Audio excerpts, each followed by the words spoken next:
नमस्कार मु सोनाली निर्वाण ट्यूटोरियल को आपण मानको वेलकम करूछि। ताहले आज आम Odisha police state selection board तरफ आसवा को जाउथुवा वैकेंसी विषय रे डिस्कशन करबा। कौन कौन तुम एलिजिबिलिटी क्राइटेरिया रहिबो, ता सहित एग्जाम पैटर्न केमती कौन रहिबो एवं केतोटी तुम वैकेंसी आसबो एपर्यंत नोटिफिकेशन आसीनी। मे बी तुम जनवरी कि फेब्रुआरी रे बाहरिबो। तो से रिलेटेड बस गोटे छोट इनफॉरमेशन आसी केती कौन तुम रही तुम कौन both male and female apply कर जो मैंने भी एबे ओएसएपी आरबी एग्जाम देथिलो एवं सेमान को लगुच एग्जाम टिके खराब हो जाइए, तो से बहुत ही भल रहिबो। तुम मैंने यहाँ अप्लाई कर सेम रहा कांस्टेबल पोस्ट ही तुम ठीक अच्छे।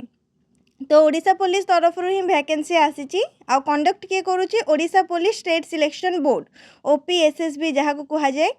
एवं तुम पोस्ट कौन बाहर ओआईएसएफ जोड़ा को आम ओडिशा इंडस्ट्रियल सिक्यूरिटी फोर्स बोली कही था। कनेस्टेबल पोस्ट वैकेंसी तुम 6000 टा आसीपे। केते वैकेंसी आसो कि भी कन्फर्म होनी कि 4000 कहते कि 6000 कहते, तो 6000 आसो बोली धरा जाइए। नोटिस आसला पर ही जना पड़ो तुम टोटल केतेटा वैकेंसी आसी बोथ मेल एंड फीमेल को मिसेकी आसो।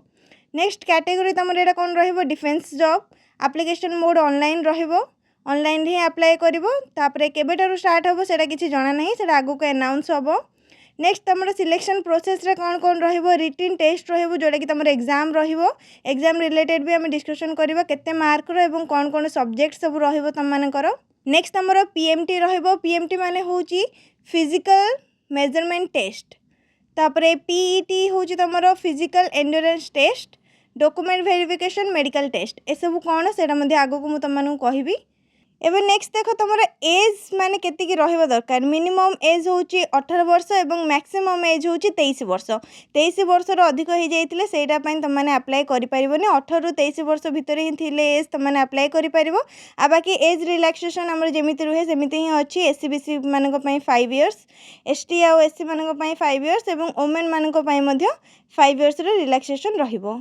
तापर देखो एजुकेशनल क्वालिफिकेशन कौन दरकार किछि नहीं, बस जदि 10th पास करछंदी से माने एठी अप्लाई करि परिबे, आउ किछि भी दरकार नहीं। एवं ओडिया मीडियम रे हेतिबा दरकार। एठी कौन लिखा है देखो डिटेल रे मु कहि दउची। The candidates who have passed the highest school certificate examination matriculation किंबा 10th आमे जोड़ा कही थांते high school certificate examination conducted by the board of secondary education Odisha or an equivalent examination conducted by any other recognized board or council are eligible to apply for constable post of OISF। तो पूरा जोटा भी लिखा है तार meaning एटा ही जो माने भी 10th पास करिचो बोर्ड ऑफ सेकेंडरी एजुकेशन माने ओडिया बोर्ड ओडिशा बोर्ड, तो ओडिया मीडियम थिबो। Candidates able to speak write and read the Odia language. Odia language रे तुम लिखि पारुथुबो, पढ़ी पारुथुबो, कहि पारुथुबो। Candidates must have passed Odia as an the subject in the ME standard और HSC examination conducted by the school and mass education department government of Odisha. तुम जो भी एग्जाम देचो बोर्ड एग्जाम सेटार तुम ओडिया गोटे सब्जेक्ट होतिबार अछि। आमे जो एग्जाम 10th रो बोर्ड एग्जाम देथांती ओडिया सब्जेक्ट गोटे रही थाए कि ना हमरो सेटा ही कहा जाइछि। ओडिया तुम लिखि पारुथुबो, पढ़ी पारुथुबो, कहि पारुथुबो। नेक्स्ट 10th टा मध्ये तुम ओडिया मीडियम थिबार अछि माने ओडिशा बोर्ड ही कंडक्ट करथिबो। नेक्स्ट ओडिया टा तुम गोटे सब्जेक्ट थिबो जेमति हमरो मैथमेटिक्स हे गला, इंग्लिश हे गला, तापर जनरल साइंस, सोशल साइंस आमे देथांती। ठीक सेमति ओडिया मध्ये गोटे सब्जेक्ट रही थाए, तो सेटा ही कहा जाइछि। एतिकी ही तुम एजुकेशनल क्वालिफिकेशन रहिला। तापर देखो फिजिकल मेजरमेंट कौन कौन दरकार। फर्स्ट आमे मेल रो देखि नबो, तापर फीमेल रो देखिबा कौन दरकार अछि।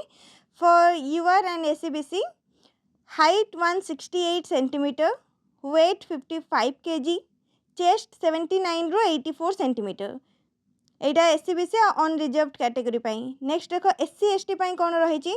Height 163 centimetre, weight 50 KG, chest रहिबो 76 रो 81 सेंटीमीटर। ठीक सेमती फीमेल मानकर भी रही। यूआर और एससीबीसी रे हाइट 158 सेंटीमीटर, वेट 47.5 केजी। तापरे एससी और एसटी मानकर रही हाइट 150 सेंटीमीटर और वेट रही 45 केजी। एटा रहले तमरो फिजिकल मेजरमेंटा जहाँ भी एतिकी मेजरमेंट थिले तुम माने अप्लाई करि परिबो। काहेकि ना रिटन परे तो तमरो फिजिकल टेस्टिंग हबो आ सेटा ही तमरो मेन जेतिकी भी तमरो माने सिलेबस रहिबो से हिसाब रे तुम रिटन टा आराम से क्वालिफाई करि परिबो। एते हार्ड रहिबोनी किंतु फिजिकालटा तुम बहुत ही हार्ड रहा आ जो ये मिनिमम तुमको कहली मु पीएमटीटा सेतिकी थिले ही तुम आगू को जापर जदि से चेक कला बेलू एतिक मेजरमेंट नथिबो ताहाले फिजिकल टेस्ट तुम दे पारिबोनी रिटिन क्वालिफाई करबा परे मध्य फिजिकल जमर जो हम टेस्टा से मिनिमम एतिकी रहिबो तुमरो मेल कैटेगरी फीमेल कैटेगरी दुईटा जाकर मुझे लिखी तो मेल कैटेगरी देख रनिंगटा तुमर 1.6 किलोमीटर रहिबो इन 6 मिनिट 6 मिनिट रे 1.6 किलोमीटर तापरे ब्रॉड जंप कि लॉन्ग जंपटा गोटे रहिबो 3.66 मीटर 13 फीट जोड़ा कि तापरे हाई जंप रे रहिबो 1.22 मीटर एटा दीटा ना तीनटा अटेम्प्ट रे तुमको एतिकी कंप्लीट करियार अछि सेटा रहिबो तुमरो नेक्स्ट फीमेल मानक पई कोन रहिछि रनिंग 1.6 किलोमीटर इन 8.30 मिनिट्स माने 8 मिनिट 30 सेकेंड बुझी पारलो 1.6 किलोमीटर 8 मिनिट 30 सेकेंड रे मेल रे सेटा 6 मिनिट दिया है फीमेल मानक पई 8 मिनिट 30 सेकेंड दिया जाइछि तापरे ब्रॉड जंप किंबा लॉन्ग जंपटा रहिछि 2.75 मीटर जोड़ा कि 09 फीट हाई जंप दिया है 0.90 मीटर 03 फीट रमर से दी तीन टा अटेम्प्ट ही रोधे दुईटा अटेम्प्ट ना तीन टा अटेम्प्ट रे तुमको कंप्लीट करने पड़ो लॉन्ग जंपटा हाई जंपटा बुझीपार तो ये जाक रहा कौन तुम फिजिकल जहाँ भी टेस्ट आउ फिजिकल मेजरमेंट नेक्स्ट एबे देख तुम सिलेक्शन प्रोसेस रे कौन कौन रहिबो फर्स्ट रहिबो रिटिन टेस्ट जोटा कि तुम एग्जाम दबो एग्जाम रे तुम 100 मार्क रो एग्जाम रहिबो तापरे रहिबो तुम फिजिकल मेजरमेंट टेस्ट पीएमटी बोली जहाँ कही थांती तापर रहिबो तुम फिजिकल एंड्योरेंस टेस्ट माने तुम सामर्थ्य केते दक्षता केते से ऊपर कौन गोटे टेस्ट रहिबो तापरे ड्राइविंग टेस्टा ऑप्शनल रही सेटा मे भी हबनी एवं लास्ट रे तुम रहिबो मेडिकल टेस्ट और डॉक्यूमेंट वेरिफिकेशन नेक्स्ट एबे देखो तुम एग्जाम पैटर्न केमती रहिबो मोड ऑफ एग्जाम रहिबो ऑनलाइन एग्जामिनेशन एबे जेमती ओएसएपी आईआरबी रो ऑनलाइन ही हैला एग्जाम सेमती तमनकर मध्ये ऑनलाइन एग्जाम हबो टोटल क्वेश्चन 100 टा रहिबो मार्क मध्ये तमरो 100 रहिबो माने गोटे क्वेश्चन को गोटे मार्क मिलिबो टोटल टाइम 120 मिनिट रहिबो 2 घंटा टाइम मिलिबो 100 टा क्वेश्चन को एवं 100 टा क्वेश्चन पय 100 मार्क मिलिबो गोटे क्वेश्चन को गोटे मार्क लैंग्वेज तमरो रहिबो इंग्लिश आ ओडिया बोथ लैंग्वेज रे क्वेश्चंस आसीबो खाली इंग्लिश एग्जाम रे क्वेश्चन इंग्लिश रे रहिबो ओडिया एग्जाम रे क्वेश्चन ओडिया रे रहिबो बाकी तमरो जेतिकी भी सब्जेक्ट रहिला अरिथमेटिक हे गला तापर कंप्यूटर हे गला जीके हे गला सिचुएशनल अवेयरनेस हे गला से सब तमरो इंग्लिश आ ओडिया बोथ लैंग्वेज रे आसीबो एग्जाम रे तो किसी भी असुविधा हेनी आराम से ओडिया रे क्वेश्चन पढ़ी तुमने क्वेश्चन अटेंड कर नेक्स्ट रहा तुम माइनस मार्किंग सेटा रहिबो कि नहीं जाना नहीं नोटिस आसिला पर ही जाना पड़ो जे से माने एग्जाम रे तुम माइनस मार्किंग रखिबे कि रखिबेनी तो एपर्यंत किसी कन्फर्म होनी से मुझे जनईनी बाकी एति जान रखी था 100 मार्क तुम क्वेश्चन रहिबो टोटल मार्क 100 रहिबो टाइम तुमको 2 घंटा दि जाइथिबो 100 टा क्वेश्चन को सॉल्व करया पई एबे देखो सब्जेक्ट तुम कौन कौन रहिबो Odia language English language arithmetic general knowledge situational awareness logical reasoning basic computer knowledge ये टोटल 7टा सब्जेक्ट ही रहिबो ओडिया इंग्लिश हे गला arithmetic GK situational awareness logical reasoning basic computer knowledge एबे ओएसएपी आईआरबी रो मध्ये सिचुएशनल अवेयरनेस थिला किंतु सिचुएशनल अवेयरनेस को लेकिन गोटे भी क्वेश्चन आसेनी एग्जाम रे सेमानकर जेते दिन भी एग्जाम कंडक्ट हैला पूरा टोटल तांकर कंप्यूटर ही रही गला कंप्यूटर सिचुएशनल अवेयरनेस मिसिक आसीबो कथा तो सेटा मध्ये तमरो जेतोले आसीबो नोटिस सेतोले ही जाना पड़िबो बाकी एबे पई तमरो एतिकी 7टा टोटल चैप्टर रहिला मन रखि दबो ओडिया इंग्लिश अरिथमेटिक माने हमर मैथमेटिक्स टा तापर जीके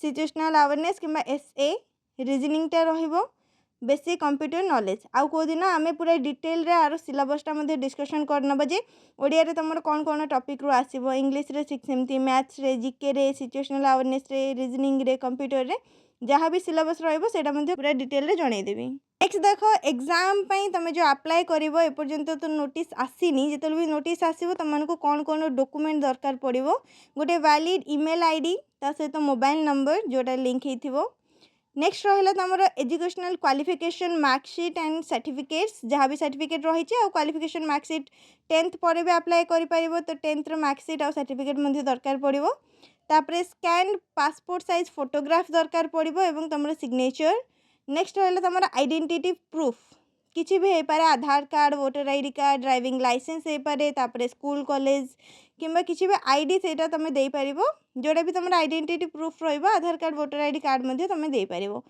नेक्स्ट रहिला category caste certificate if applicable माने जो माने SC ST OBC SCBC category रो बिलोंग करचोंती सेमानक पई कास्ट सर्टिफिकेटटा सेठी दरकार पड़िबो फॉर्म फिलअप कला बेलकू जनरल मानकू कास्ट सर्टिफिकेट दरकार नहीं से सेमिति भी अप्लाई करि परिबे किंतु जो माने एससी एसटी ओबीसी एससीबीसी रहिचो से माने कास्ट सर्टिफिकेट रेडी करिकि रखियो सेटा तम मानकू दरकार पड़िबो अप्लाई कला बेलकू ताहले ए सब थिला ओएसएफ को नेकी जहाँ भी तुम एलिजिबिलिटी क्राइटेरिया रहिबो जहाँ जहाँ तुमको दरकार पड़िबो तापरे एग्जाम रो मार्क विषय जानिल कौन कौन सब्जेक्ट आउ जेबे तुम नोटिसटा आसीबो जमती कि मुझे कहली जनवरी कि फेब्रुआरी आसीपे किंतु पढ़ापढ़ी एबेटू स्टार्ट कर दियो कहीं ओएसएफ आरबी रो जेमिति तुम माने देखिल एप्लिकेशन तांकर चलीथिला एवं चलीबा जेतले अप्लाई डेट सरीला तापर पर ही एग्जाम रो डेट आसी जाइथिला ठीक सेमती तुम मानकु मध्ये हेई पारे एवं जदि आउ किछि भी डिटेल्स दरकार सेटा तुम माने कमेंट सेक्शन रे जणाई पारिबो से रिलेटेड मु भी इन्फॉर्म कर देबी। नेक्स्ट है सिलेबसटा आम डिस्कसन करवा कौन केमती तुम एग्जाम आसो ठीक अच्छे वीडियो को लाइक कर नब शेयर कर नब चैनल को सब्सक्राइब कर नब।